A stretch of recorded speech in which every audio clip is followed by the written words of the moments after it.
Hey guys, welcome back. It's Kristy with Generation Family Properties.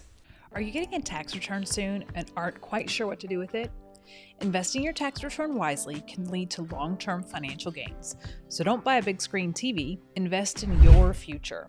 One option to consider is investing in land, a tangible asset with the potential for appreciation, and they aren't making more of it, so get your own property today. Land investment offers several advantages, including stability, potential for growth, and not to mention you can enjoy the land, unlike stocks, crypto, and other traditional investments. You can go camping, hiking, fishing, build a weekend spot, or just hold on to your lot and build on it in your retirement. We have land all over the country in states like California, Colorado, Arizona, New Mexico, Missouri, Minnesota, Nevada, Florida, Michigan, Oregon, and Wisconsin, with more added all the time, so you're sure to find the perfect investment property.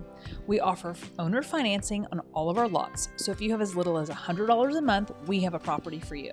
If you'd rather pay cash, we have properties for as low as $3,000, and you can have the deed within a few weeks to your very own property.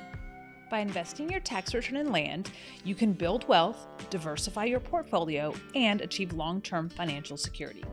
Check out our website in the description to see our listings, and feel free to reach out with any questions or with your land wish list so I can keep you posted on new properties. Like and subscribe for our weekly property features and videos about land ownership. See you next time. Bye.